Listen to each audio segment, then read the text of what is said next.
सुब्हानहू व तआला का जितना भी फ़ज़्ल व करम है, हम शुक्रिया अदा करना चाहें तो नहीं कर सकते कि लातदाद अनगिनत अनमोल जो उसने हमारे ऊपर फ़ज़्ल व करम फरमाए हैं, हम यकीनन जानते भी नहीं हैं कि उसके करम से कितनी बलाएं टल जाती हैं, उसके फ़ज़ल से कितनी परेशानियां टल जाती हैं, उसकी मेहरबानियों से कितनी बलाएं टल जाती हैं, हम नहीं जानते। ये उसके करम की वजह से हमारी ज़िंदगी की सांसें चल रही हैं, वगरना हमारे अंदर कोई ऐसी बात नहीं है। अल्लाह ताला बस हमेशा हमारे ऊपर अपना फ़ज़ल व करम फरमाए रखे। आप लोगों की मोहब्बत है, यकीनन इसका अजर मेरा ज़रूर अल्लाह अता फरमाएगा। ये 10 मिनट आप जो बैठते हैं कुरान के लिए, 24 घंटों में आप इरादा बना लेते हैं कि ये 10 मिनट हमने कुरान के लिए बैठना है, तो यकीनन जब कब्र में जाएंगे तो ये कुरान, आज कुरान को आप नहीं छोड़ रहे, जब कब्र में जाएंगे ये फिर कुरान आपको नहीं छोड़ेगा। ये पक्की बात है भाई। आज कुरान के लिए बैठे हो, सिर्फ कुरान पाक के लिए बैठे हो, तो मरने के बाद इंशाअल्लाह ये कुरान पाक नहीं छोड़ेगा, ये जन्नत के महल में दाखिल फरमा देगा, यकीन जाने। तो हमने कल जो आयत करीमा 281 पढ़ी थी, उसके मुतल्लक मुफस्सिरीन कराम ने फरमाया है कि ये कुरान करीम की सबसे आखिरी आयत है। ये सबसे वत्तकू यौमन तुरजऊन फीही इलल्लाह सुम्मा तुवफ़्फ़ा कुल्लु नफ्सिम मा कसबत वहुम ला युज़लमून। हज़रत इब्न अब्बास रज़ी अल्लाह ताला अन्हु, दीगर मुफस्सिरीन कराम, उन्होंने फरमाया कि 21 दिन आपके विसाल से पहले, बाज़ ने 9 दिन फरमाया पहले, कि 9 दिन पहले ये आयत मुबारका नाज़िल हुई और उसके बाद आपका विसाल हो गया। सबसे आखिरी आयत ये है कि डरते रहो उस दिन से कि जिस दिन अल्लाह की बारगाह में पेश किए जाओगे, अल्लाह की बारगाह में लुटाए जाओगे। डरते रहो भाई, ये कोई मामूली सबक नहीं है, ये कोई आम जुमले नहीं है, या ये कोई अखबार की जो खबर नहीं है, भी झूठी भी हो सकती है, मन गढ़ंत हो सकती है, या ये जियो की खबर नहीं है कि झूठी मूठी खबरें भाई। अम्मा यतसालूना अनिन नबाइल अज़ीम, ये बहुत बड़ी खबर है, ये खबर आम नहीं है, ये अल्लाह के पाक कलाम की खबर है कि डरते रहो भाई, ईमान वालों डरते रहो अल्लाह से, कि एक दिन अल्लाह के दरबार में खड़े होना है।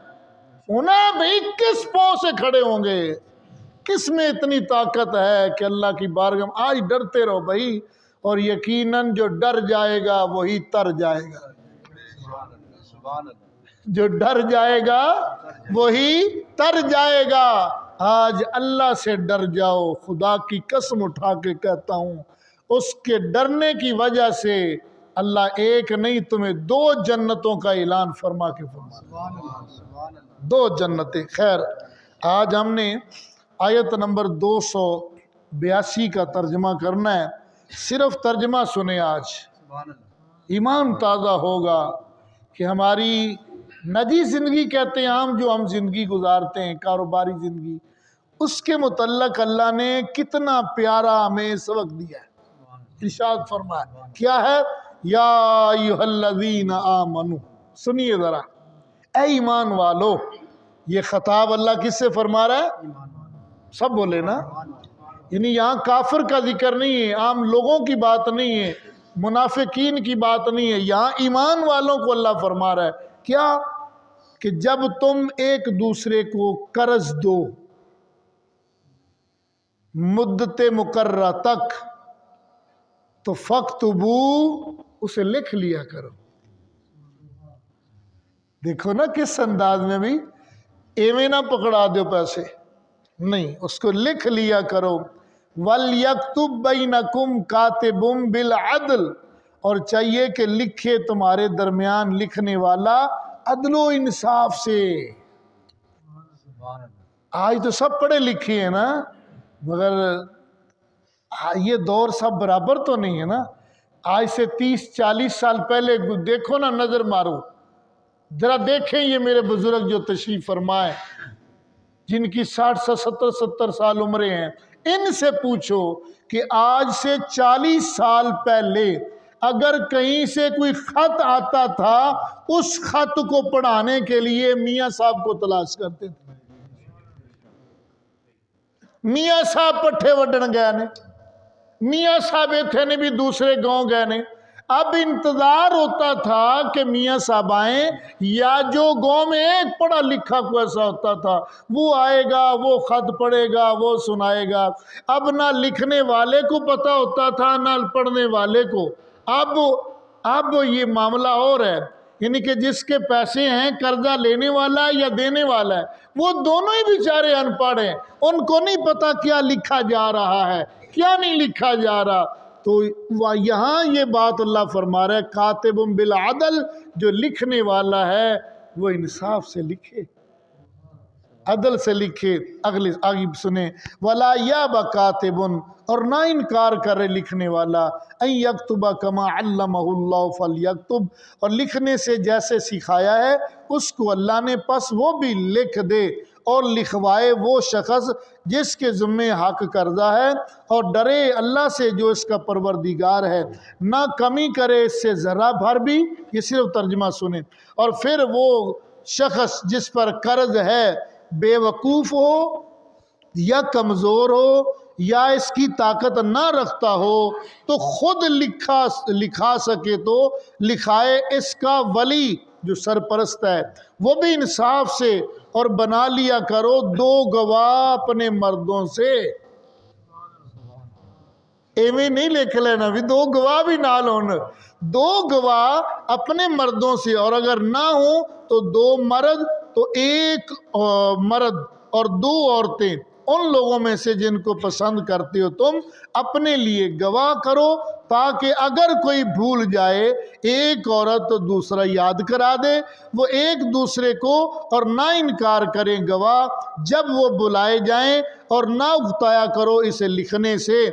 ये भी ना हो कि जब गवाही के लिए बुलाया जाओ तो फिर रिश्वत ले लो। ये नहीं होनी चाहिए बात भाई ना। जब बुलाया जाए तो उस वक़्त उकताना नहीं है, और इसे लिखने से खा वो रकम कर्जा थोड़ा हो या ज़्यादा हो, इसकी मियाद तक ये तहरीर अदल कायम करने के लिए बहुत मुफीद है अल्लाह के नज़दीक, और बहुत महफूज रखने वाली है गवाही को, और आसान तरीका है तुम्हें शक से बचाने का। मगर ये कि सौदा दस्त बदस्ती हो जिसका तुम लेन देन आपस में करो, इस सूरत में नहीं है तुम पर कुछ हरज अगर ना भी लिखवा सकें।